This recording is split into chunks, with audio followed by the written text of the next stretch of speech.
కిషన్ రెడ్డి గారు ఒక్క మాట చెప్పారు మీకు, అసైన్ భూములను కేసీఆర్ గారు వస్తే పట్టా ఇస్తామని చెప్పారు. అదే మాట రేవంత్ రెడ్డి కూడా చెప్పారు. ఆ మాట నమ్మినారు మన వాళ్ళందరూ కూడా. రేవంత్ రెడ్డి వచ్చిన అసైన్ భూములను చేస్తారు కదా అని ఆలోచించినారు. ముఖ్యంగా మన దగ్గర అయితే ఫార్మాసిటీకి ఇచ్చిన భూములు వెనక్కి కాంగ్రెస్ పార్టీ వస్తే వెనక్కి ఇస్తుందని చాలా మంది ఇబ్రాహీంపట్నంలో నమ్మారు. అదే మహేష్లో నమ్మలేదు కానీ ఇబ్రాహీంపట్నంలో నమ్మారు. ఇబ్రాహీంపట్నంలో ఉన్న రైతులతో పాటు ఫార్మాసిటీకి సంబంధించిన మనం ఇళ్ల స్థలాలు ఇచ్చున్నాం. కేసీఆర్ గారు ఉన్నప్పుడు ఎకరాకి 1 గుంట చొప్పున ఇళ్ల స్థలాలు ఇచ్చున్నాం. వాటిని కూడా కనీసం ఇవ్వడానికి ప్రభుత్వానికి మనసు పట్టలేదు, పొజిషన్ ఇవ్వడానికి. ఇదే కాకుండా ఫార్మాసిటీ భూములు వెనక్కి చోటు దేవుడెరుగు కానీ ఉన్న భూములను లాక్కుంటున్న సందర్భం చూస్తూ ఉన్నాం.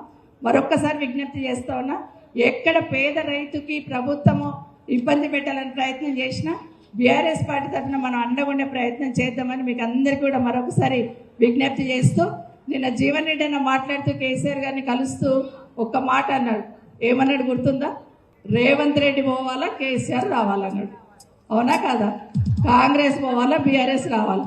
ఖచ్చితంగా ఈరోజు ఇబ్రాహీంపట్నంలో ఏ విధంగా అయితే ఒక్కొక్క కార్యకర్త కష్టపడి సర్పంచ్లను, కార్పొరేటర్లను, కౌన్సిలర్లను గెలిపించుకున్నామో, రేపు ఈ రోజు నుండి ఒక్కొక్క అడుగు ఆ ప్రభుత్వానికి కౌంట్ అవుట్, మనం అధికారానికి దగ్గర అడుగులేస్తున్నాం అనే లెవెల్లో మనం అందరం పనిచేద్దామని మరొకసారి మీకు అందరు కూడా తెలియజేసుకుంటూ, కేసీఆర్ పాలన ఈ రాష్ట్రానికి శ్రీరామ రక్ష.